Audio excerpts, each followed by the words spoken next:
Vamos dar continuidade aqui à nossa discussão. Hoje eu vou mudar um pouquinho a sistemática da apresentação dos casos, não revelando o desfecho completo do caso, e poder a gente discutir as opções de conduta que a gente vai ter no decorrer do caso, tá certo? Então, é um paciente de 76 anos, hipertenso, diabético, dislipidêmico, ele, ele é renal crônico dialítico desde 2018 e possui uma FAV braquicefálica esquerda que foi confeccionada em janeiro de 2019, que acabou evoluindo com edema nesse membro. Tá? Esse paciente chegou para o tratamento da nossa equipe agora em março, então aqui é uma tentativa de revisão de prontuário para a gente saber a sequência de procedimentos que ele fez nesse intervalo. Então, em fevereiro de 2019, ele teve uma tentativa de angioplastia venosa central no membro superior esquerdo, que não teve sucesso. Foi implantado um catéter femoral direita, né? Então, ele já em fevereiro de 2019, né, com menos de um ano de diálise, ele já estava com catéter femoral direito. Em abril de 2019, trocado Cortizo, esse permicate. Cortizo, Oi? posso só pedir um favor? Desculpa interromper. Desativa o som da galera, por favor. Você que está como anfitrião.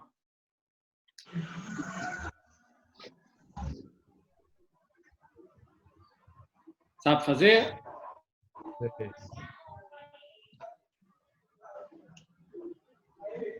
Deixa eu fazer aqui. Eu vou voltar a ser anfitrião, faço isso e volto para você, tá bom? Pode ir.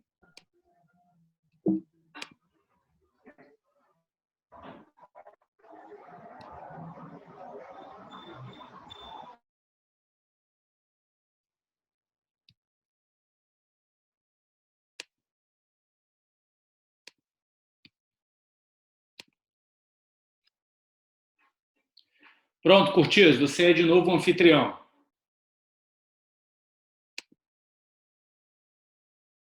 Libera teu som. Todo mundo vendo a tela? Coloca ela grande só para a gente poder ver. Desculpa interromper. Pronto, todo mundo vendo aí? Sim. Então, vamos lá. Então, em fevereiro de 2019, após a tentativa de angioplastia central que não teve sucesso, foi implantado já um catéter femoral direita. Em abril, esse catéter foi trocado 2 meses depois. E ele acabou migrando para a diálise peritoneal por dificuldade de acesso, né? Nesse intervalo aí de abril e de 2019 até o início desse ano, ele estava em diálise peritoneal, acabou evoluindo com peritonite relacionada à diálise peritoneal e acabou voltando para a hemodiálise por um acesso femoral. Em janeiro de 2020, nova troca desse acesso, acabou fazendo um abscesso de parede abdominal no sítio de retirada do Tencoff. E em março de 2020, ele chegou para os cuidados da nossa equipe com um permicate obstruído na femoral direita e em urgência dialítica. Então, a gente acabou trocando esse permicate da femoral direita por um permicate de 55 centímetros, porque ele estava dando baixo fluxo, já tinha trombose pericatéter. Foi colocado esse catéter lá na junção atrial. E aí encaminhamos esse paciente para uma nova tentativa de recanalização central. E a imagem que a gente conseguiu na recanalização central, essa imagem aqui do apontador, ela termina com uma ponta romba e saem duas colaterais calibrosas da extremidade distal da oclusão. Essa recanalização não teve sucesso. A gente estudou esse paciente com angiotomografia. Do lado direito, a gente vê essa imagem aqui, parecendo que o eixo à direita está pérvio, né, com algumas irregularidades, provavelmente tem algumas estenoses aqui nessa região, e um dúplex do membro superior direito, mostrando a veia cefálica trombosada e uma basílica pérvia com diâmetro de 3,7 milímetros. Então, agora a gente vai abrir para discussão E aí a minha ideia é ouvir de vocês qual estratégia para essa lesão, para essa característica dessa oclusão terminando de uma forma romba, qual estratégia vocês usariam nessa tentativa de recanalização central? E diante da falha, o que vocês fariam nesse paciente? Quais seriam os próximos passos aí da condução?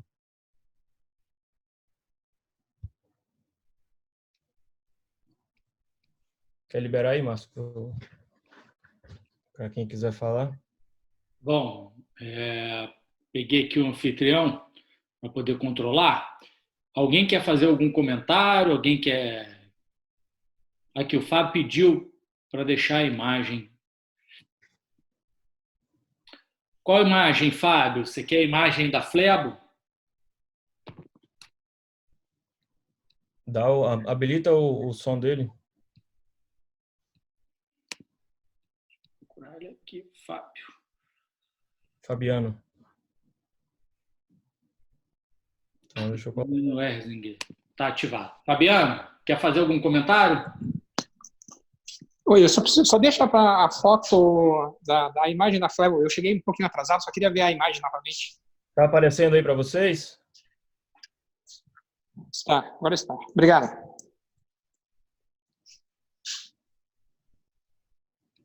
Alguém quer fazer algum comentário? Alguém quer falar?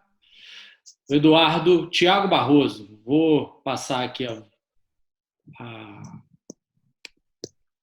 Tiago, pode falar. Então, primeiramente, boa noite a todos.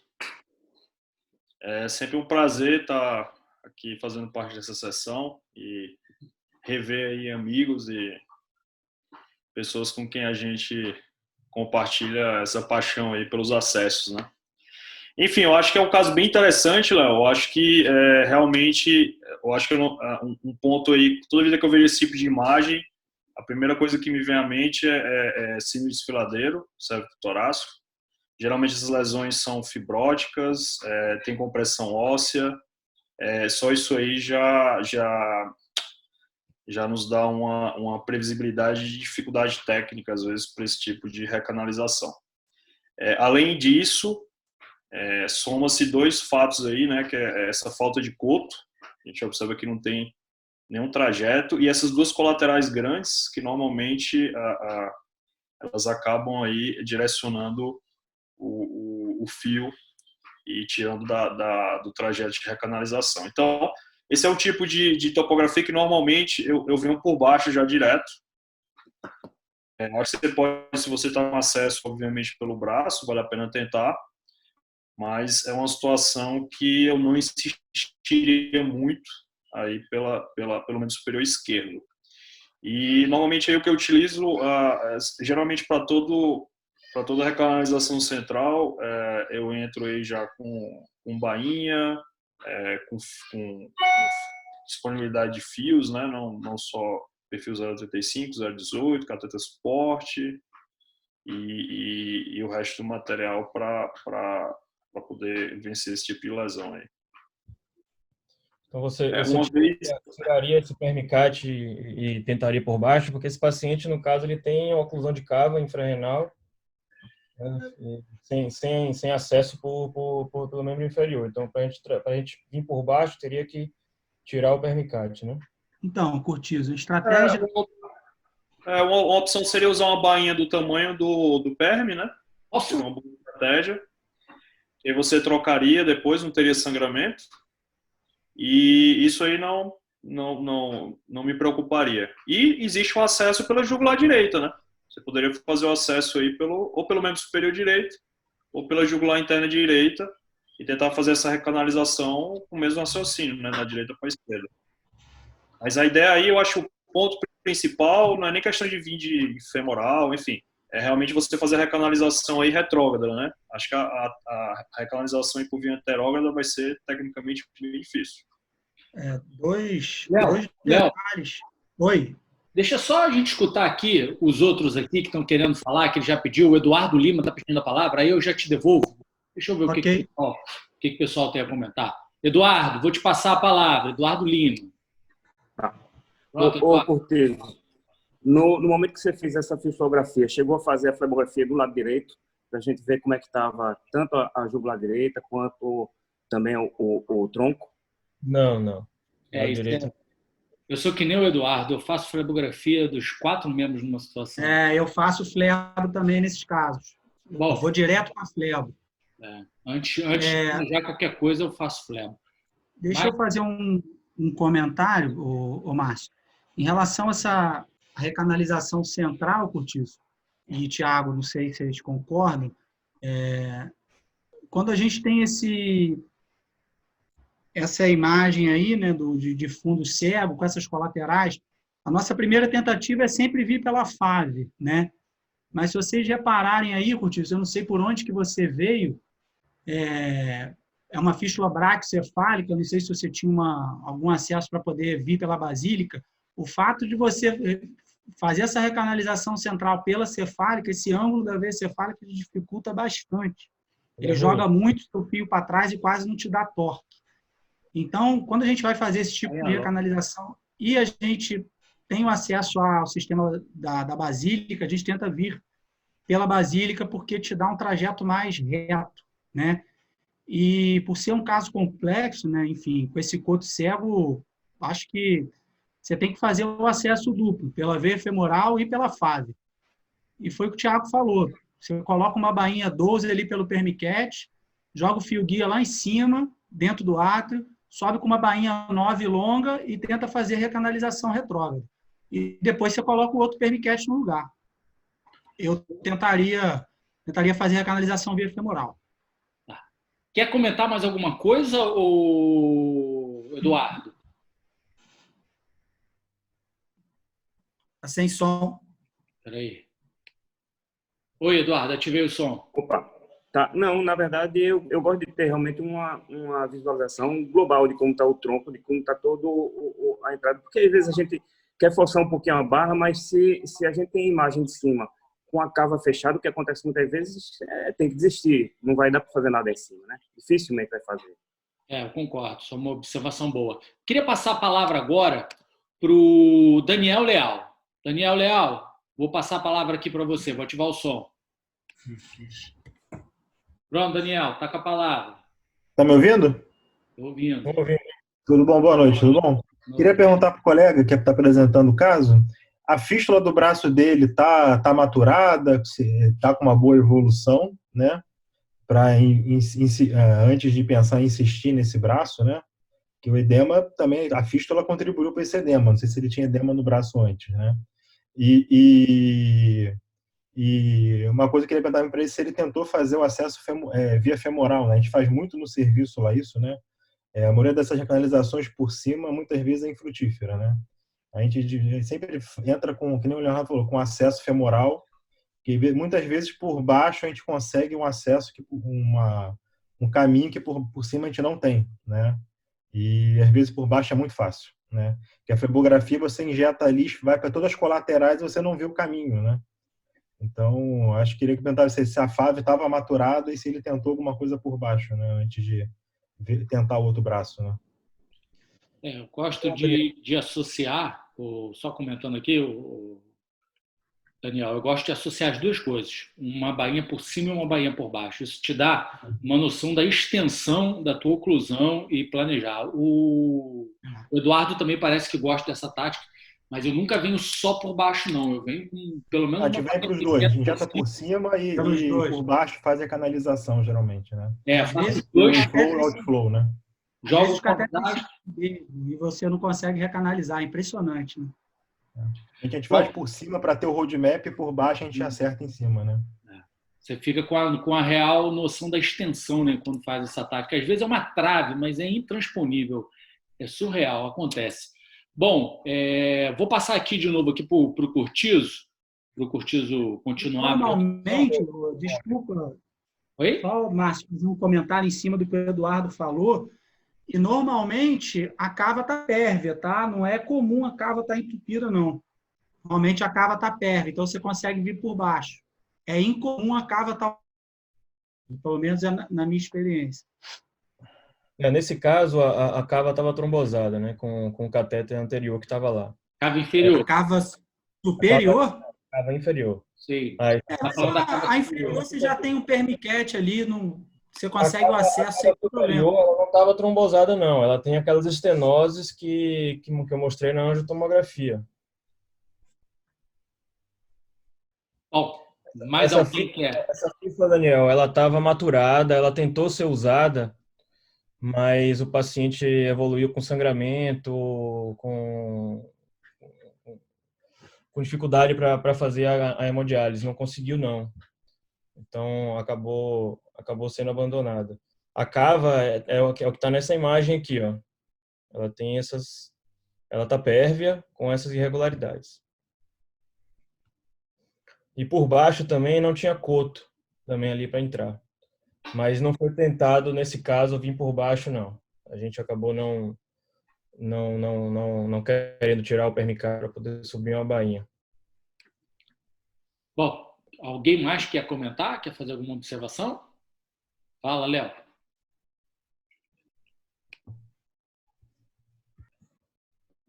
Está ativado. Curtizo. Eu acho que por essa imagem da angiotomografia você não tem como dizer se tem coto ou não, tá? Do tronco braquicefálico. Né? Mas Acho que... não é essa imagem. Essa não é, mas eu estou dizendo para você que não tinha, não. Eu não tenho essa imagem aqui, mas não tinha coto. A imagem é mais ou menos essa que está aqui. Ó, ela estava ocluída nesse ponto aqui. É um caso bem desafiador. Por esse... sim. Não é simples, não. Bom, vamos... Márcio, é um caso assim, é desafiador, mas é um caso que eu tenho certeza que ele faz parte da rotina de muita gente aqui. É um caso relativamente comum, né? Esse foi um dos motivos que eu trouxe aqui. Observar. Então, continua, Curtizo, para a gente ver como é que foi o desfecho e a gente discutir. Bom, então, o que foi decidido pela equipe nesse caso, então, tivemos a falha da recanalização central e fizemos uma alça de antebraço. E o Eduardo que estava perguntando como é que era a flebografia do eixo central à direita, e essa imagem aqui, tá? Inclusive tem um catéter duplo lumen simples aqui que foi passado pela UTI, que era o único acesso venoso que esse paciente tinha, não tinha acesso periférico. Então fizemos essa alça de antebraço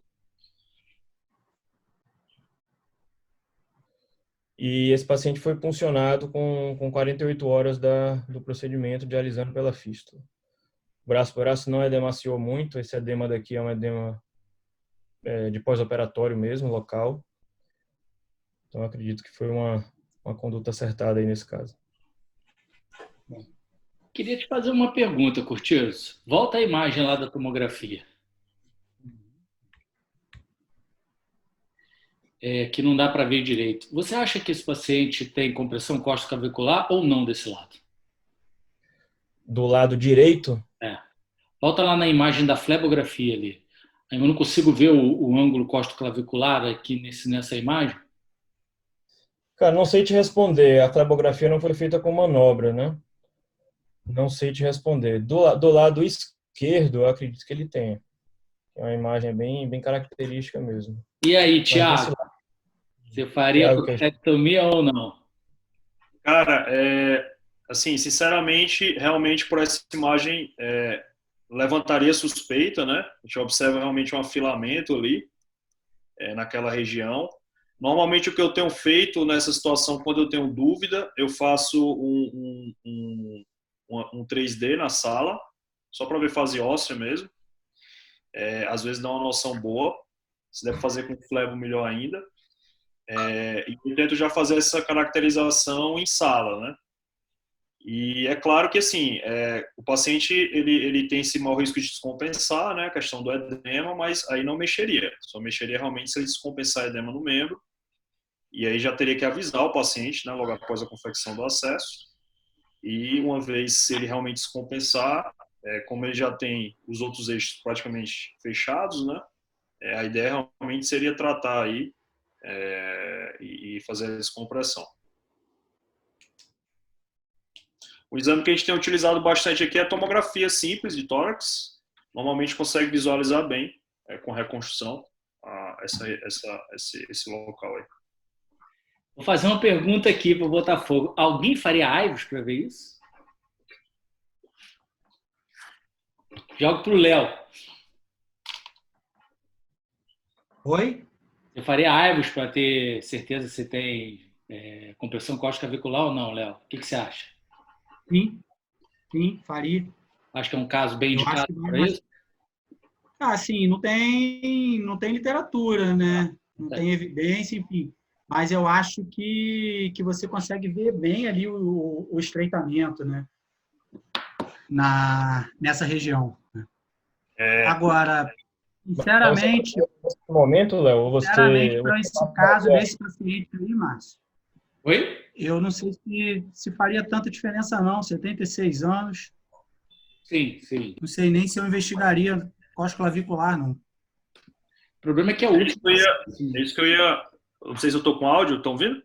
Tô. Sim. Eu queria passar para o Eduardo. Eu acho que a Aivos é uma excelente opção, mas eu concordo exatamente com isso com o que o Léo acabou de dizer, o Arduino, e que o Cortizo levantou, né? Eu acho que nesse momento aí, eu partiria ou realmente com 3D ou com tomografia, exatamente pela questão de custo até, e porque não vai mudar a conduta no sentido momentâneo, né? Pelo menos um Aivos acho que seria um custo muito grande para você só ter esse diagnóstico, a meu ver, né? Pelo menos aqui na nossa realidade. Não tenho dúvida que talvez se a gente estivesse lá fora, os caras meteriam um Aivos aí, só pela curiosidade, né? Mas enfim. Então, agora, se ficar uma dúvida com os exames não invasivos, eu acho que é extremamente válido você ter à mão o Aivos aí para a confirmação intraoperatória de uma possível abordagem, né, futura. Entendi. Vou passar a palavra aqui para o Eduardo. O Eduardo quer falar? O Eduardo Lima, vou passar para ele aqui. Tá aberto, Márcio? Está aberto, Eduardo, vou falar. Tá aberto. Eu queria perguntar para o Cortizo o seguinte: a minha experiência com alça de antebraço, ela não é tão boa. O tempo de vida da fístula não é tão longo. Eu tenho preferido fazer axilar. Eu queria saber se ele tem a rotina de fazer no antebraço, tem essa preferência, ou ficou com receio de fazer axilar, aumentando muito o volume com essa cava tão doente. Na verdade, a nossa rotina aqui é começar pelo antebraço e depois subir para o braço. A gente faz antebraço primeiro, se tem uma veia receptora maior do que 3 milímetros. E também eu fiquei com receio, Eduardo, nesse caso, de você fazer uma anastomose ali na axilar e com essas estenoses centrais acabar tendo alguma repercussão de hipertensão venosa nesse braço, entendeu? Eu imaginei isso, né? Que na verdade, se aumentasse muito esse volume, dificilmente uma cava tão fina, né? Mais fina até que a subclávia, ela aguentasse esse volume todo e fizesse um edema até maior, né? E aí tivesse que tratar também isso. Foi essa nesse caso. Puder comentar, não, Eduardo, assim, a gente faz bastante aqui, eu acho que a gente deve estar quase com 100 casos, a gente fez o último levantamento, e assim, tem já alguns trabalhos na literatura, se você fizer revisão, tem trabalho, inclusive do ano passado, comparando, tanto prótese de antebraço quanto de braço. Na verdade, em termos de pervierdade primária e secundária, são bem parecidas, claro, se você tentar utilizar uma veia de deságue boa para prótese de antebraço, né? A gente geralmente aqui, às vezes utiliza até quando você não tem mais opção superficial, mas tem uma mediana. Um dos grandes, tem um trabalho do ano passado que é bem interessante, do JVA, que ele coloca que você consegue, após a prótese antebraquial, ela funciona como uma ponte, né? E uma vez que você realmente utilizou toda a pervierdade secundária dessa prótese, você consegue, às vezes, já ou transpor uma basílica ou fazer uma anastomose antebraquial e essa veia já está maturada. Você já libera uma valvinativa para a punção de imediato. Isso é bem interessante. Eu acho, Thiago. Eu concordo. Na verdade, eu só não tenho encontrado veias de deságua tão boas e tive mais rombo de fluxo do que com axilar. Isso com certeza, porque você pega da braquial, né? Esse é um ponto. Agora, assim, a perfurante de 3,5 a gente já faz aqui. Normalmente, a partir de 3,5, ou perfurante, ou braquial. Às vezes acontece da braquial realmente ela formar um tronco único ali, ao nível da região antecubital, às vezes não. Às vezes ela é duplicada, acaba se unindo só acima da prega. E aí não é uma opção, né? Mas aqui também a gente sempre tenta fazer primeiro o mesmo raciocínio da fístula nativa. Eu vou te falar que, assim, é difícil achar esse doente candidato a alça de PTFE em antebraço. Assim, eu tenho realmente alguns casos, mas sempre que eu vou colocar um PTFE de braço, eu penso, avalio colocar de antebraço, e é bem difícil encontrar o doente que preenche esses critérios. Bem difícil. Né? Que tem uma perfurante boa, com deságue bom. Não é comum. E tem a questão do roubo, que eu acho que é bem importante, bem significativo. Eu penso um pouquinho diferente nesse aspecto aí. Eu acho que o meu pensamento é mais alinhado com o do Thiago. Eu vou uma situação muito específica. Vocês gostam de fazer alça de antebraço com basílica ou vocês preferem fazer uma alça de PTFE jogando na basílica no antebraço? Você tem feito isso, Thiago? Às vezes, sim. Às vezes, esse é um ponto interessante. Eu li um trabalho recente também no JVL, exatamente ele comparando, ou foi JVL ou foi JVS, ele comparando transposição de basílica em antebraço e braço. E a conclusão do trabalho foi realmente que ele teve resultados bem semelhantes. A minha experiência é totalmente o contrário disso, né? Acho que a gente já conversou algumas vezes sobre isso. Transposição de basílica em antebraço é uma catástrofe. O negócio flebita todo. Quinca. Não funciona. Faz fibrose no subcutâneo, fica difícil configurar. Então, o que eu tenho utilizado às vezes é essa basílica com outflow. Eu faço anastomose na basílica. Eu tenho feito muito isso. PTFE no braço usando a basílica que está boa ali. Exato. Por que não faz uma basílica ulnar? Uma fístula tem uma perviedade boa. Em diversos serviços é utilizada como fístula de segunda escolha, até antes da fístula braquicefálica. Tem um preconceito grande em usar a artéria ulnar para confecção de FAV, é uma coisa engraçada, né? A questão a gente prefere transpor ela para a radial para fazer um monte de fibrose, ao invés de fazer uma anastomose ali, uma incisãozinha pequenininha, fazer uma basílica ulnar. Mas a questão da basílica ulnar, Léo, é que a posição da diálise é ruim. A posição é ruim. Muitos centros não gostam, o doente fica com o braço apoiado em cima das agulhas e o pessoal não gosta. Aí você tem que realmente tunelizá-la na face anterior. E essa tunelização ela dá muita fibrose, que é o que o Thiago está falando ali, além, se fizer para radial, né? Ou se fizer uma alça levando ela na braquial, fica mais, a probabilidade de funcionar bem é ainda menor, pelo menos na minha experiência também. Então, é por isso que eu não faço essa cirurgia. Eu faço basílico ulnar e o doente dialisa ali sem nenhum problema. Quando a fístula matura, realmente não é uma fístula confortável como uma radiocefálica, uma seminobrece, mas o paciente consegue funcionar. O Petrian falava muito nas aulas dele, cara. O doente dobra. Você não precisa virar o braço todo do doente para funcionar. O doente dobra o braço, funciona e depois apoia o braço na mesa e segue a diálise. Não sei se alguém tem experiência, o feedback de... Já fiz algumas, muito pouco, mas realmente os pacientes e os técnicos e os nefrologistas reclamam, enfim.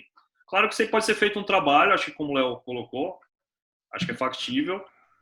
Mas também tem um ponto de, às vezes, a ulnar, enfim, não tem um inflow tão bom quanto a radial, acho que é um pouco questão de dominância também. A artéria ulnar é dominante em 70% dos casos, Thiago. Sim. Aqui a gente a radial, na é dominante. Normalmente tem menos ateromatose, né? Aqui a gente tem uma experiência razoável com basílica ulnar, é a nossa terceira opção de FAV. Antes da gente subir, antes de alça de antebraço, a gente, se tiver uma basílica tamanho razoável no antebraço, a gente faz basílica ulnar. Deixa eu dar uma provocada aqui no pessoal, que eu gosto de fazer. Eu vejo aqui algumas pessoas conhecidas. Se ela não quiser falar, óbvio. Eu estou vendo aqui o Feitosa. Feitosa, quer falar um pouco aí da sua experiência? O que você acha? Gosta de fazer alça de antebraço? Não gosta? Prefere alça do braço? quer dar uma palavrinha para a gente? Estou ativando o seu som.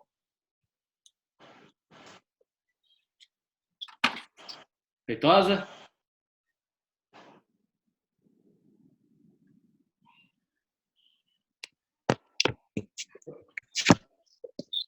Oi, Feitosa.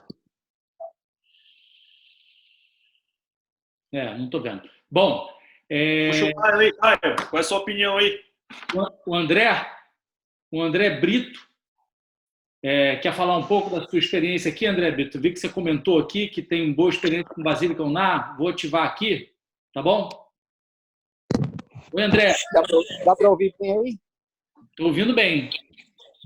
Essa experiência, assim, a gente tem poucos casos de basílico radial, e essa coisa da fibrose e da torção da veia basílica no antebraço é uma coisa que incomoda bastante, e a taxa de sucesso foi baixa da gente. A gente começou há um tempo a fazer basílico Unnar como terceira opção. O Léo falou, depois da braquiocefálica, a gente tem feito, e não temos tido muita queixa da diálise.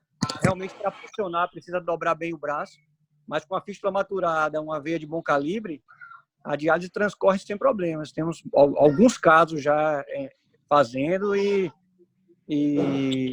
um bom retorno do paciente e da clínica. Bacana, bacana. Queria fazer um comentário só sobre fístula. Eu concordo muito com o Thiago, a gente pensa muito parecido nessa questão. Tem mais um ponto que eu gosto muito. Milagre, rapaz. Deixa de ser injusto, rapaz. Gosto muito de PTFE no antebraço por um motivo. Matura muito. Então, você, numa situação dessa como a do Cortizo, que você não tem tanto tempo, está com doente com permiquete, já último, está numa situação difícil, eu acho que a alça de antebraço num doente jovem é perfeito. Você não queima nada, você não queima etapa nenhuma no braço, você tem uma fístula com boa maturação que você já começa a usar precocemente.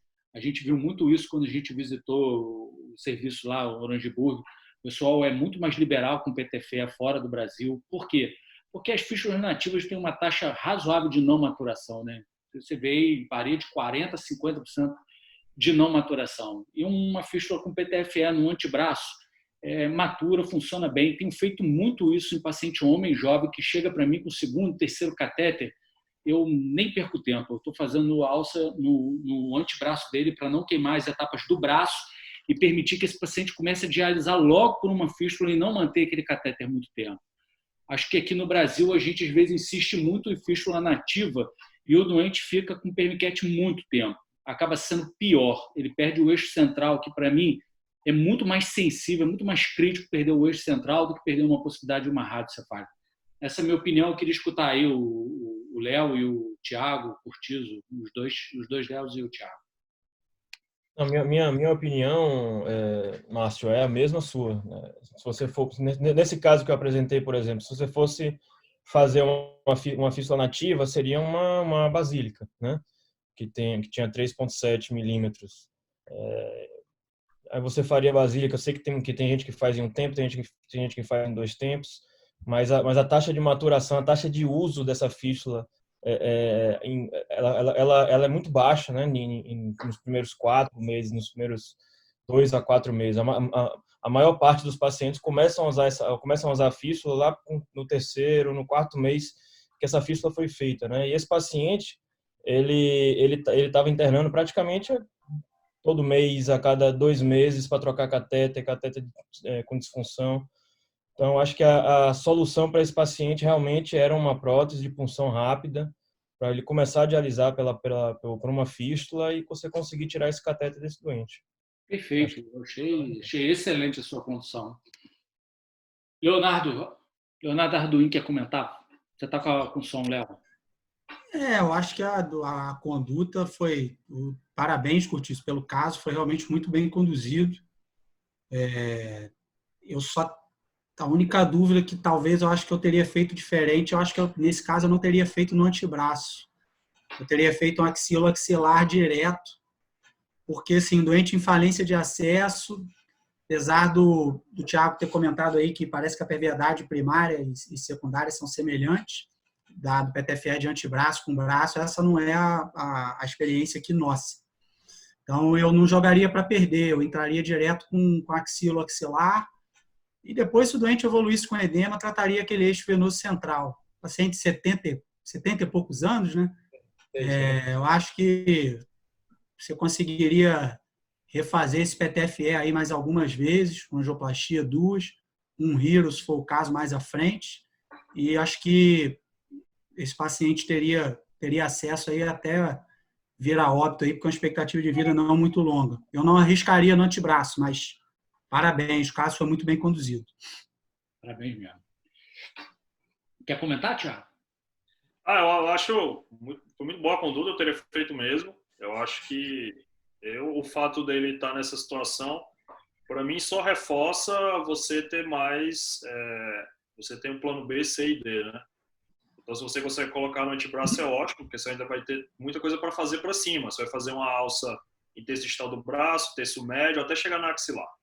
Então, você transforma um negócio aí que dura 2, 3 anos, com a prótese, em 4, 5 opções ainda, você consegue dar uma sobrevida boa para esse paciente. O cara com 70 anos, em diálise, tem uma média de 5 anos de sobrevida, se tiver um shape bom, 5, 7 anos. Bom, acho que você consegue resolver a vida dele nisso aí. Agora, realmente, isso aí que o Léo comentou, eu acho que é um paciente idoso. Se for um paciente que tenha realmente um risco maior de roubo, aí eu acho que eu iria direto para o braço, talvez para o terço médio proximal, e já fazendo uma proximalização preemptiva, exatamente para reduzir esse risco aí de roubo. Mas, não sendo, eu seguiria mesmo o raciocínio, a mesma conduta aí do Curtiço. Eu vou provocar aqui só mais um aqui, que eu sei que ele gosta a gente já discutiu muito caso. Só achar aqui, nosso amigo Eduardo já falou, né? Quer falar alguma coisa, Fernando Faria? Vou ativar aqui para você. Fala, Fernando. Alô. Esse aí não tem jeito, esse aí foi residente junto comigo. Toda vez que ele aparecer, ele vai ter que falar. Cara, você vai me desculpar, cara, Márcio. Tá ouvindo? Tá todo mundo ouvindo? Eu tô ouvindo. Você vai me desculpar, eu acabei de receber compra aqui, eu não ouvi o que vocês estavam falando. Foram 5 minutos aí que eu perdi. Você tem feito alça de PTFE em antebraço, Fernando? Eu tenho um caso feito de alça de PTFE em antebraço. Um único caso que funcionou durante um tempo razoável. Era um paciente que, inclusive, transplantou no mês passado. Legal. Mas funcionou durante um tempo. Assim, minha experiência é bem pequena. Tem um caso único. Bacana, bacana. Vou passar a palavra aqui para o Caio. Caio Focasso. Caio também é nosso amigo aqui, comenta bastante. Caio, dá uma palavrinha aí para a gente. O que você acha? Boas, eu achei o caso bem legal. E o que eu teria feito é explorar um pouco mais as imagens dessa angiotomografia para a gente ter mais informação. E, assim, tá me ouvindo, então, né? Estou ouvindo bem. A recanalização inicial, eu teria feito 2 acessos, um pela femoral e um por cima. A gente faz 2 acessos em quase todo mundo que a gente tenta recanalizar. E partindo para a fístula, eu achei excelente já partir para a fístula do outro lado, porque o doente é diabético, o doente é hipertenso, o doente tem 76 anos. Eu sei que o Thiago é um cara esperançoso, mas ele não deve ter um bom shape, não. Ele deve ser aqueles caras que a gente está acostumado, bem baleadão.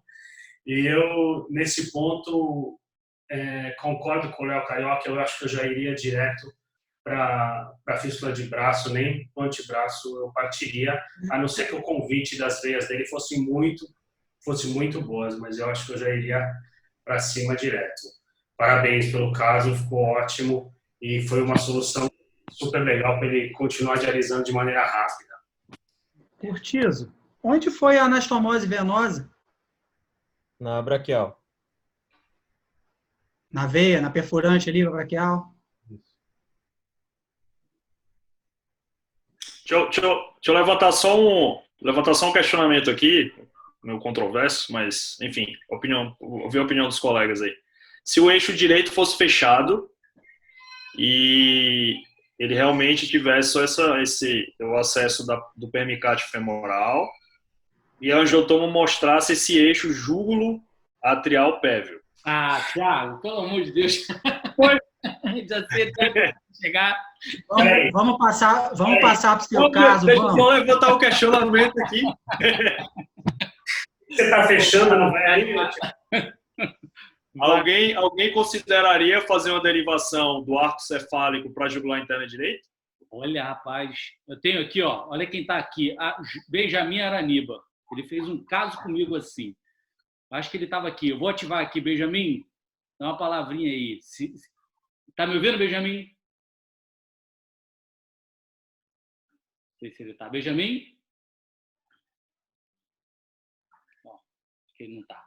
A gente fez um caso desse. Não é fácil. Fazer anastomose na jugular é muito difícil. Se você fizer alto, você vai ter um bom campo operatório. E pensa que você vai fazer um PTFE virado para cima. Você faz na jugular aqui em cima, ele fica virado para cima, para descer. O doente fez uma cefaleia, ele só tinha uma jugular pérvia, fez uma cefaleia pós-fístula grande, acho que fez edema cerebral. Se para fazer aqui embaixo é um acesso muito difícil para fazer anastomose, a gente fez um caso desse. É uma paciente que a gente queria ter o Hero, mas não tinha o Hero, a gente fez exatamente.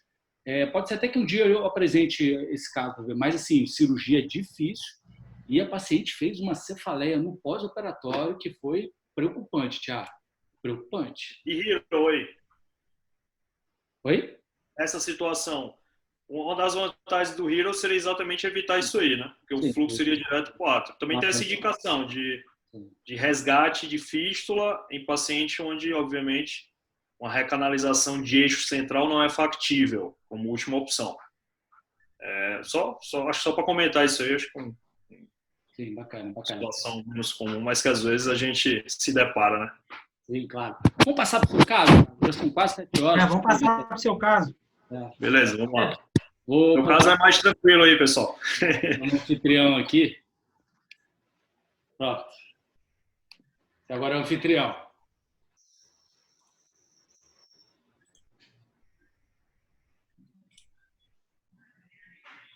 O caso é bem mais simples, mas um caso bem comum aqui. Deixa eu ver.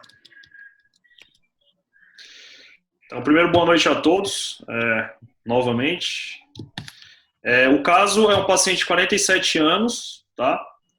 O paciente foi encaminhado... Só tentar tirar isso aqui do meu lateral. Só um segundo. Beleza. Um paciente de 47 anos, ele foi encaminhado para confecção de acesso. É um paciente de SUS, está em terapia substitutiva hemodialítica desde novembro de 2014. Acesso atual é um CDL infraclavicular direito, temporário. Já está dando problema de fluxo, obviamente. O paciente de antecedente de acesso tem múltiplos catéteres, múltiplas fístulas e, no momento, ele não se encontra listado em fila de transplante. Você está com caso, a apresentação entrou para todo mundo? Porque eu estou vendo só aqui... Para mim não entrou, não. Entrou, não? Não entrou, não. Abre a apresentação aí, Thiago. Eu não abri a apresentação, Thiago. Você abriu ela aí, Thiago? Não, abri. Peraí. Você está compartilhando outra coisa.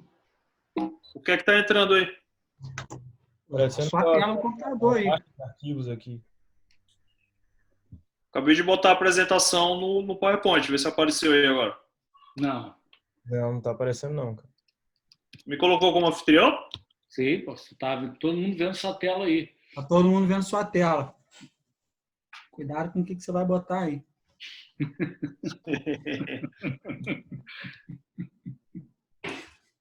Que agora foi. Apareceu? Foi. Então, repetindo os dados, HD desde 2014, acesso atual um temporário, infraclavicular direito, na subclávia, múltiplas fístulas prévias, múltiplos catéteres, incluindo tanto temporários como permanentes, não está listado em fila. Nunca tentou peritoneal, nem tem interesse. Exame físico, múltiplas cicatrizes em membros superiores. A última fístula dele foi uma radiocefálica direita, que trombosou. E pulsos preservados, garroteamento, mesmo com garroteamento com algum tempo, não foi visualizado nada de sistema venoso superficial. Isso aqui é um mapeamento do paciente. Todo mundo está vendo aí? Lado direito, a cefálica realmente fechada, no segmento antibraquial. Aparece o ponteiro do meu mouse, não? Parece. Ah, legal. Aqui o segmento braquial da cefálica também hipoplásico, basílica toda hipoplásica, a esquerda cefálica também ruim. Basílica, ela apresenta um calibre razoável, ali da pregante cubital para a região axilar. Em relação ao sistema venoso profundo, braquiais, elas são bifurcadas, não formam um tronco único ao nível da região cubital, com calibre reduzido, perfurante ruim, axilares boas.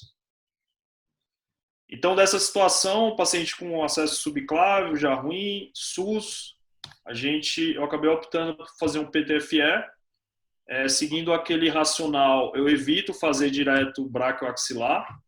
Nessa situação, quando eu tenho uma basílica com calibre razoável, eu utilizo essa basílica como outflow. Então, eu faço uma alça ou em terço distal ou terço médio no braço, e mantenho ainda um pouco de opção ali em região mais em sentido cranial, né?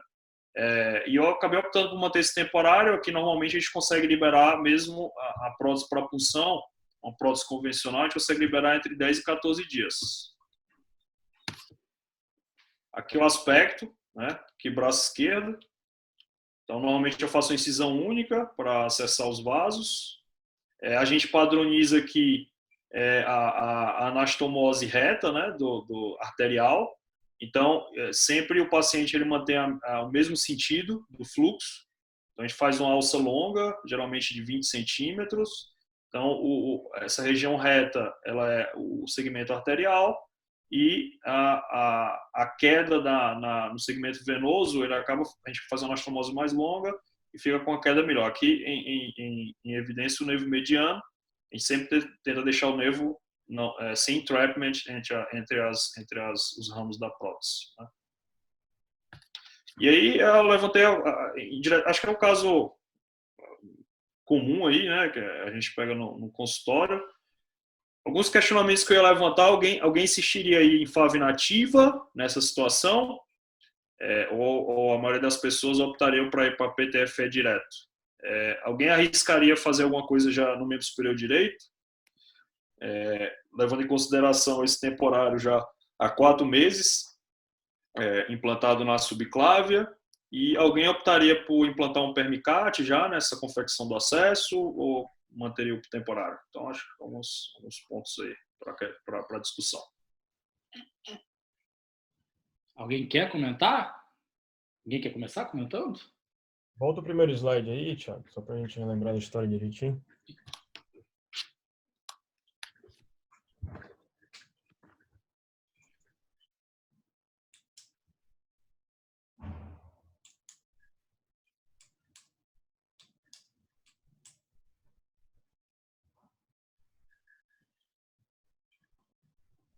Voltou aí, né? Todo mundo vendo? Sim. Querem que eu deixe o mapeamento? Volta aí para a gente ver. Aí, mapeamento. Vocês querem ver essa foto ou outra?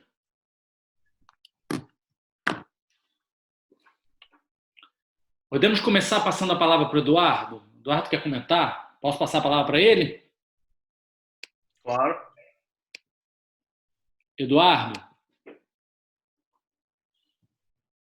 Você está com a palavra, Eduardo. Já está? Boa.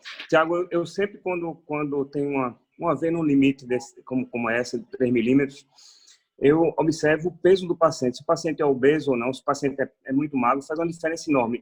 E também a razão do tamanho do braço em relação ao antebraço, para ver se tem um braço longo, para o tamanho da veia ser adequado também. Então, assim, em geral, eu opto pela basílica, mas, por exemplo, se é um paciente mais gordinho, às vezes é mais complicado fazer uma basílica e os resultados são bem piores, né? Como o Cortez falou anteriormente, acaba levando um tempo muito grande para maturar. E aí, sem dúvida nenhuma, um PTFE cai melhor. Outra coisa, levando em consideração também o caso anterior, eventualmente seria interessante fazer no antebraço e fazer com que essa basílica dilatasse mais com o tempo. Quer comentar, Léo?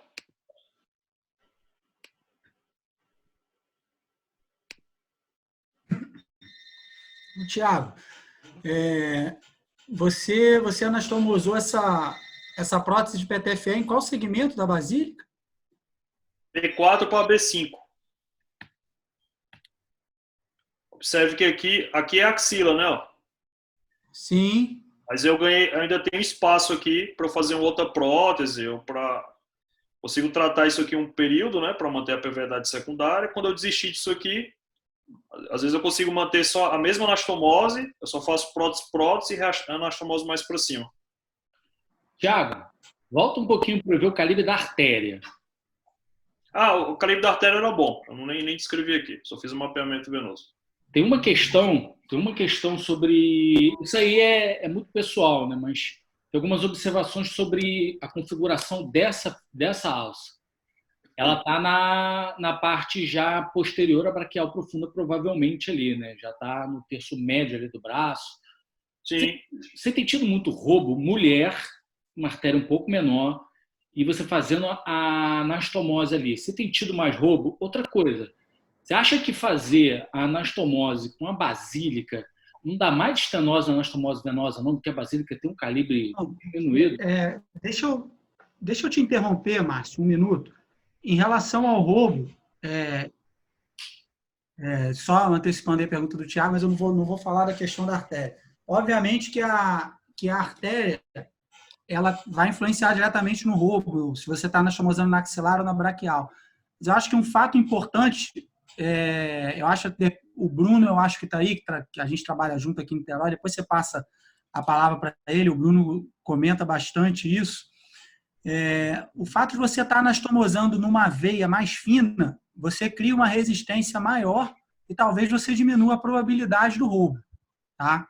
Sim. Isso é uma coisa que a gente tem visto aqui também. Se jogar numa veia de 3,5 e jogar numa veia de 7, provavelmente a anastomose lá, a veia de 7 vai causar uma resistência muito baixa e talvez tenha uma probabilidade maior de causar roubo.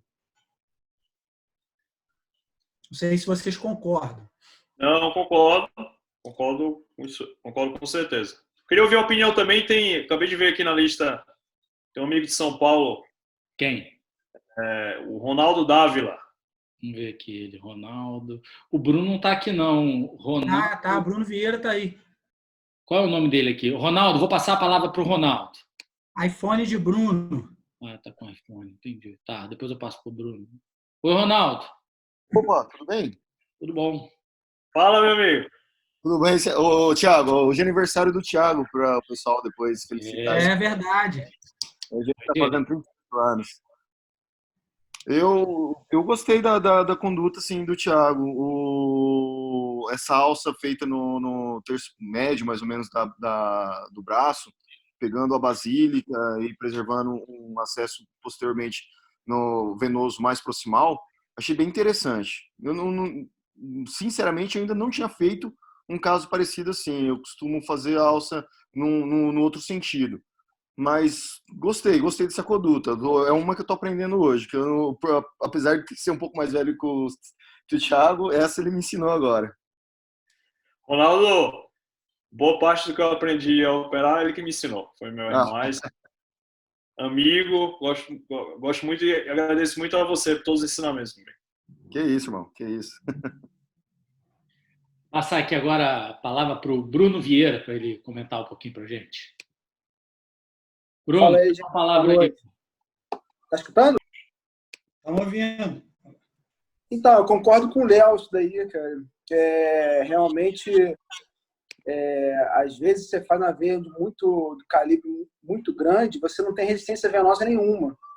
A gente tem muito caso de tentar fazer o PTFE com sutureless, né? E você fica com resistência venosa zero, né? E acaba realmente, a gente sempre tendo que dar uma estenosada, dar um ponto no PTFE, porque acaba roubando mais. Mas eu achei que ficou muito bom o caso. E assim, aqui, que eu tenho que comentar, aqui pelo menos aqui em Niterói, o Léo sabe disso, né? A gente tem um problema muito grande com punção, né? Então, na clínica de diálise. Então, assim, a gente sempre acaba botando o permicat, mesmo que o permicat você tire ele em um mês, A gente prefere deixar o permicat porque aqui o problema é se tiver um hematomazinho, se ficar um pouco mais edemaciado, o pessoal não consegue funcionar na clínica. Às vezes não consegue funcionar veia nativa. Entendeu? Já teve caso aqui meu do paciente mandar, o Léo sabe disso, fiz uma fístula de braquicefálica e uma veia calibrosa, o pessoal da clínica falando que a fístula está com problema, fez um Doppler normal, aí chegou agora no carnaval. Aí todo mundo parou de me perturbar, eu liguei para o paciente, falei, o que houve? Não, eu tô viajando, tô aqui em Cabo Frio, aqui tá funcionando que é uma beleza minha ficha, não tem problema nenhum. Entendeu? Aí acontece isso. Maravilha. Vou passar a palavra aqui para o Jim. Jim, ele comentou aqui com a gente, ele é do Peru e estamos em momentos de Covid. Jim, quer dar uma palavrinha aqui para a gente?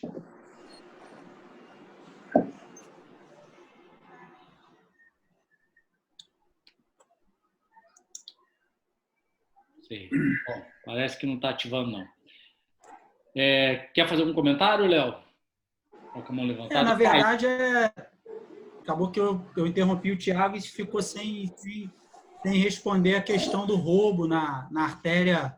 Assim, em relação ao roubo, eu acho que tem alguns pontos interessantes, né? Aquela configuração habitual é uma das configurações que, teoricamente, mais dá roubo, né? A zona de roubo, né, da braquial, que vai dar profunda até a bifurcação dela. Aqui, teoricamente, a anastomose ela está alta ali. Ela está mais ou menos ao nível da profunda, ou até um pouquinho acima. Isso aí já reduz bastante. Você acha que é ali em cima? Aqui é a axila. Sim, abaixo. Eu acho que está abaixo também. Tá aqui, abaixo está profundo. Também acho. No nível abaixo está profundo. Mas está muito próximo, né?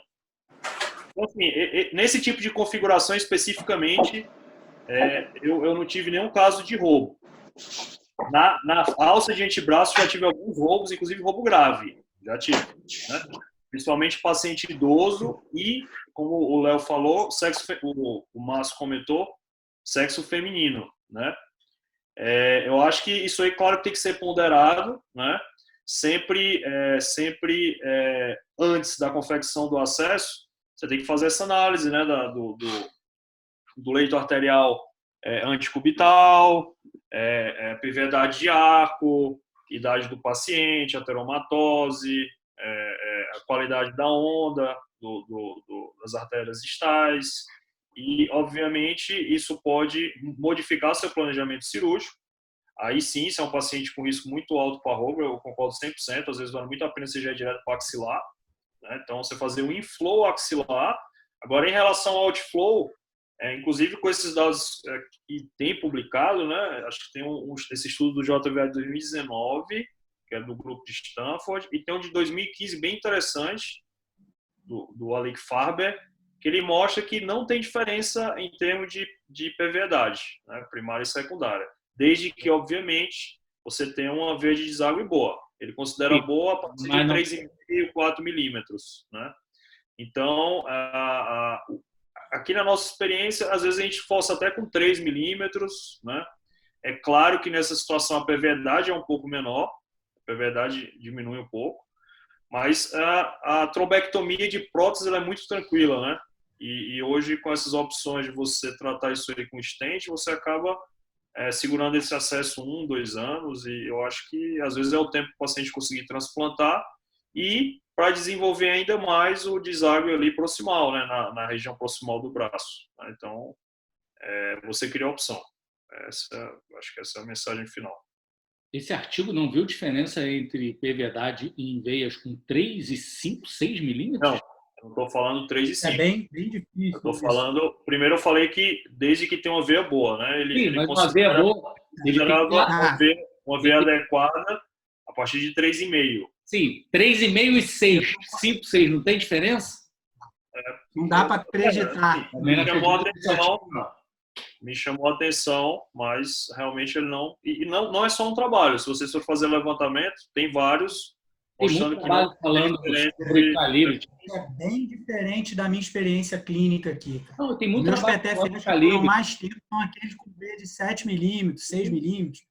São aqueles que já tiveram FAV com desenvolvimento para basílica. Aí você faz a FAV, o PTFE dura 3 anos sem trombosar, é impressionante.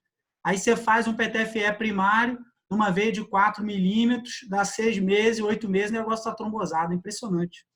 Cara, eu tenho alguns Pelo menos essa é a minha PTFEs aqui, com V de 4 e 4,5, 1 ano e meio já, antebraço, sem eu nunca ter mexido. Vamos passar a palavra aqui para o Caio e depois para o Maciel, para eles poderem comentar. Estão aqui na fila, tá bom? Caio, você está com a palavra aqui agora. Não, eu acho que seria legal a gente discutir. Eu queria levantar o assunto para vocês aí darem opiniões, porque o indivíduo tem 47 anos. Esse é jovem, esse eu acho que vai durar bastante. Vocês não pensariam em, de repente, fazer uma fístula naquela basílica? A gente está acostumado a fazer tudo num tempo só. E vocês não pensariam em começar por fazer uma fístula nativa? Primeiro questionamento que eu jogo para vocês. E segundo, se a gente fosse partir para uma prótese PTFE, não tentaria fazer alguma coisa mais baixa, o antebraço, etc.? Eu acho que essa discussão é legal, porque nós temos 83 pessoas aí. E é uma dúvida que ficou na minha cabeça. Será que não seria legal ter começado com uma veia nativa nesse caso? Quem quer responder? Caio, Tiago, Léo? Deixa eu falar. Qual seria a minha conduta nesse caso? Assim, tem um agravante, esse paciente é do SUS, tá?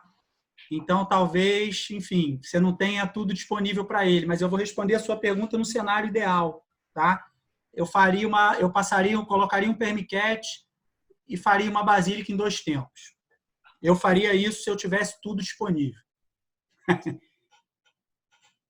Tiago, quer comentar, Tiago?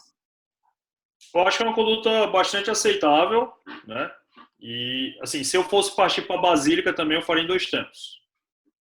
Mas, assim, levando em consideração a situação do paciente, a gente tem tido a indicação mais liberal de prótese aqui, exatamente para dar uma resolutividade mais rápida, tirar esse catéter e liberar ele para diálise aí em 10, 14 dias no máximo. Esse paciente é SUS, o que você vai fazer quando esse PTFE trombosar? Vou ter que botar na trombose mais para cima, né? Então, de repente, né, a pergunta do Caio aí da FAV nativa. Porque você já deixaria as veias mais... Quando você for pôr a prótese, elas já estariam mais preparadas, né? Exato. Vai estar mais dilatada para cima, né? Por isso que eu faria a fístula nativa primeiro, entendeu? Caio. O problema da fístula nativa aí tem alguns pontos, né?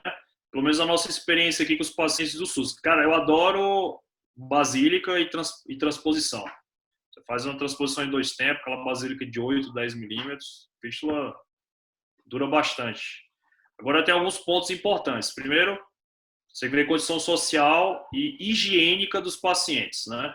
Eu costumo ver isso pelo catéter. Então, quando o cara chega para mim, eu olho logo o curativo do catéter. Quando ele está preto, esquece, né?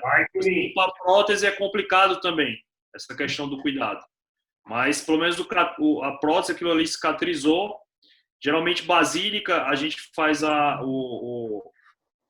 as incisões são mais longas, a gente evita excesso de manipulação. Esse paciente, às vezes, não tem os cuidados necessários dos retornos. A gente fica em cima. A gente tem um programa aqui que fica em cima, a gente trabalha junto com a Davita, mas a gente tem que fazer uma triagem dessa parte cognitiva do paciente e a gente tem tido uma tendência a ser mais liberal com prótese aqui, quando as situações são mais adversas, para tirar esse paciente do catéter e iniciar a diálise pelo braço. Eu tenho um comentário, assim, muito da minha experiência pessoal também, de lidar muito com falência de acesso. Qualquer conduta que envolver mais um permiquete, eu tento evitar. Eu tento evitar a todo custo um doente desse que já teve múltiplas punções, múltiplas falências. Qualquer estratégia que envolva mais um permiquete, eu tento. Eu acho que você pode até deixar essa basílica por um outro tempo, fazer no antebraço para deixar a basílica, mas agora, nesse momento que ele está falindo acesso e que está com dificuldade, é um PTFE. Eu não pensaria... Uma dúvida só, pensando... Aí eu vou levantar uma outra situação possível aqui, se alguém arriscaria. Isso pensando em SUS, obviamente. SUS eu não tenho opção de fazer intervenção, angioplastar, se der merda, né? Mas nesse paciente, pensando nisso aí que você falou, cara, porque isso foi uma das coisas que eu cogitei. Fazer uma prótese à direita, uma braquioaxilar, enfim, para tirar esse catéter. Agora, com grande receio, com catéter na subclavícula durante 4 meses. A chance da merda de ser era altíssima, né? E aí eu não ia ter como resolver. Então, a ideia de colocar essa prótese seria exatamente eu depois utilizar essa nativa à esquerda. Uma ponte. Uma ponte. Como ponte. E aí eu teria tempo, ganharia ali 4, 6 meses. Então, depois faria a braquiobasílica e deixava lá maturando. Sim. E aí, quando eu observasse que entrasse em falência o acesso, aí eu superficializaria apenas, né? Faria a transposição. Alguém optaria por isso nessa situação? Andar amarrado, de não ter o recurso endovascular, caso ele evoluísse com a síndrome hipertensiva venosa? Fica a pergunta aí para vocês. Eduardo, Ronaldo, Caio. Deixa eu passar a palavra para o Maciel, que está aqui. Deixa o Maciel Reis falar aqui. Maciel, você está com a palavra agora. Ok. Obrigado, viu? Parabéns aí pelo caso, Thiago. Olha, o que eu pesei, e sou também, opino como o Caio, é que é um paciente jovem, 47 anos. Então, um paciente bastante jovem e que tem um mapeamento que é possível, né, pelo mapeamento, que se faça uma fístula com esta basílica. A minha ideia também, vendo o caso, é que fosse feita uma fístula em 2 tempos, e isso melhoraria o escoamento no futuro PTFE nesse mesmo membro. Então, eu concordo. E eu pesaria muito nessa situação, principalmente o risco de infecção, que esse é um problema sério quando ocorre com esses pacientes. É exatamente uma complicação grave, é o risco de infecção. Como o Thiago falou, às vezes o histórico do paciente ele já traz algumas sugestões relacionadas a isso, como histórico de múltiplas infecções de catéter, spermicets ou CDL, mas e por conta disso eu acabo deixando realmente o PTFE como uma opção final, principalmente neste cenário. Eu acho que esse questionamento do Caio foi extremamente interessante, né? Eu vou mais pela linha do Thiago. Eu acho que a prótese, nesse caso, ela pode ser uma ponte para uma fístula nativa depois, né? A partir do momento que ele fez uma anastomose na basílica, essa basílica vai desenvolver. Hoje ela é de 3, 3,5, né? Mais para frente ela vai desenvolver, vai ficar 4, 5. E você superficializar essa veia depois, você vai demorar menos tempo para utilizar, né? As fístulas basílicas tem um trabalho que ele faz uma revisão de 50 mil casos nos Estados Unidos, e ele mostra que quase metade desses pacientes começam a usar a fístula entre o 2º e o 4º mês que essa fístula foi confeccionada. Então, você tem que colocar esse paciente aí que já está multifuncionado, catéter de um lado, catéter do outro, por mais 2, 4 meses aí de catéter, né? Você pode acabar até perdendo os eixos desse paciente mais para frente. E só outro ponto aqui que eu vou colocar aí só para ponderação também. Esse procedimento que eu fiz tem umas 2 semanas. A gente, obviamente, agora está com um protocolo totalmente diferente nesse período de Covid aí, né? Então, a gente está tentando ser o mais resolutivo possível e no sentido de evitar assim prolongamentos ou risco do paciente ter que ficar indo para o hospital público. Então, enfim, arranca catéter, diálise na clínica, 10 dias. Acho que essa também foi uma das coisas que... Agora, Curtizo, você acha que essa basílica aí, nesse terço médio, quase lá na axila, você acha que essa basílica vai desenvolver retrógrado a ponto de você fazer uma alça depois? Desenvolve, cara. Desenvolve. O ideal talvez fosse uma prótese de antebraço, né? Para você pegar um fluxo anterógrado aí. Aí eu concordo. Mas retrogradamente, já vi desenvolver basílica retrógrada com alça de PTFE, já vi isso. Desenvolve. Não desenvolve normalmente, assim, sendo bem objetivo, normalmente quando eu opto por isso aí, eu esqueço a basílica. É daí para cima. Sim, agora, não acho que a basílica vai desenvolver a ponto de especializar. Às vezes existe uma situação até de você estenosar e a anastomose ficar prévia para baixo, né? Não sei se você já viu esse Sim, tipo às de vezes situação. oclui para cima e drena para baixo. Isso. Aí ela realmente desenvolve mais e talvez seja até possível você puxar da braquial e jogar para um basílica em antebraço. Enfim, eu realmente nunca fiz isso. Mas Uma coisa que eu acho muito interessante de paciente com falência de acesso, quantos de vocês já viram um paciente com falência de acesso que fez radiocefálica no punho, braquiocefálica na prega, alça de basílica e PTFE em ambos os braços? Alguém já viu isso? Por que o doente evolui para falência de acesso? Porque o doente perde o eixo central. Então, o catéter, para mim, tem que sair. Qualquer estratégia que for para tirar o catéter, para mim, é válido. Não insisto muito em veia nativa em pacientes, repetindo isso de novo aqui, eu não insisto muito em veia nativa em paciente que está evoluindo para falência de acesso. Acaba que o doente evolui. Hoje mesmo, ontem eu atendi uma paciente aqui, falência de acesso, que a paciente só tinha feito uma braquiocefálica no braço esquerdo, 2 catéteres centrais e falência de acesso. Eu vejo isso frequentemente, eu vejo o doente perder a possibilidade de acesso pelo eixo central. Então, catéter, para mim, é a última opção sempre. Qualquer estratégia que envolva catéter, eu tento outra coisa. Um doente muito jovem. Sim. Assim, uma coisa que a gente já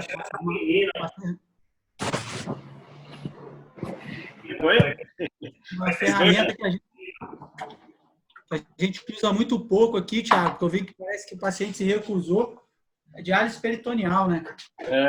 Não, com certeza. Isso é um recurso. No SUS também é complicado, né, cara? Deu ferro de novo, Moro? No SUS também é complicado, né? Porque, às vezes o paciente não tem condição social de fazer peritoneal, né? Mas é isso, pessoal. Acho que as principais. Acho que foi bem legal a discussão. Não sei se alguém quer comentar mais alguma coisa aí. Eu acho que a gente optou por 2 casos cirúrgicos, né? Como vocês notaram. Acho que a discussão foi bem produtiva. De ver que levanta uma série de detalhes e questionamentos que acho que são importantes para a gente estar não só avaliando as condutas, mas como as reavaliando, né? E tentando implementá-la aí melhores, né? No dia a dia. Acho que da minha parte eu queria agradecer a todo mundo. Acho que foi bastante produtivo aqui. Acho que a sessão foi cheia. E lembrar que a sessão é aberta para quem quiser também apresentar algum caso. Não sei se alguém quer discutir alguma coisa. Se alguém quiser mandar algum caso, pode mandar com antecedência. A gente abre também espaço para discussão de condutas. E no mais, eu acho que da minha parte, agradecer a todos. E eu vou comer meu bolo ali, que estão quase derrubando a porta aqui, o meu baixinho. Eu queria fazer um pedido, Thiago, para o pessoal mandar, para a gente poder encaminhar o link depois da apresentação por e-mail para todo mundo. Aí no chat, se vocês puderem mandar o e-mail de vocês. Só interrompendo, eu acho melhor mandar direto para o e-mail, porque é difícil de recuperar essa conversa depois. Se vocês puderem mandar um e-mail, mandar um e-mail direto lá para o... Mas eu acho que a Cris está salvando os e-mails ali, Márcio. Tá bom, beleza. Quem quiser, o objetivo da sessão, realmente o Thiago comentou bem, é permitir que vocês também apresentem casos. Tem algum caso que mais complexo, quer escutar a opinião, tem algum caso interessante, quer compartilhar com a gente a experiência, manda um e-mail para o Simpósio Save, esse e-mail que eu coloquei ali, savesimpósio2020@gmail.com, quer dizer, savesimpósio2021@gmail.com, e manda um resumo do caso. A gente vai olhar, vai entrar em contato, vai ensinar vocês a usar a plataforma e vocês podem apresentar o caso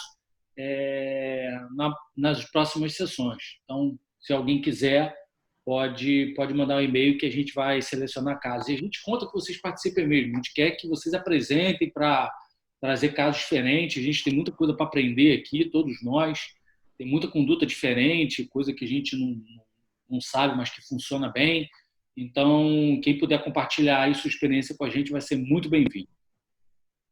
Com certeza. Quer comentar alguma coisa? Não, só parabenizar de novo. Eu acho que tem que cantar os parabéns pro Thiago, né? Começou o bolinho, né, pai? Que é isso, meu rei? Parabéns aí online para ele. Me sinto parabenizado. Muito obrigado. Obrigado aos amigos aí. Um prazer compartilhar esse momento com vocês. E lembrando isso aí que o Márcio falou, né? Eu acho que tem muito espaço. Um dos objetivos aqui realmente é a gente compartilhar experiências. Essas experiências, elas mudam de acordo com cada região, com os aspectos culturais, às vezes socioeconômicos. Isso aí tudo é importante para a gente estar sempre tentando implementar.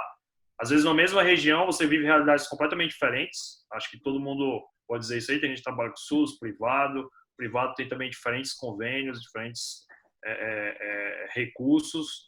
Então, eu acho que isso aí é fundamental, a gente está trocando as experiências e discutir. Acho que todo mundo cresce com isso aí. Muito obrigado a todos pela paciência. Deixa eu passar a palavra para Kate Xiaomi aqui, por favor, para ela falar. Ela pediu a palavra. Kate, dá a palavra aqui contigo. Oi, Kate. Kate? Você está ouvindo a gente, Kate? O áudio dela tá ruim. Eu não sei se ela levantou a mão querendo ou sem querer. Kate?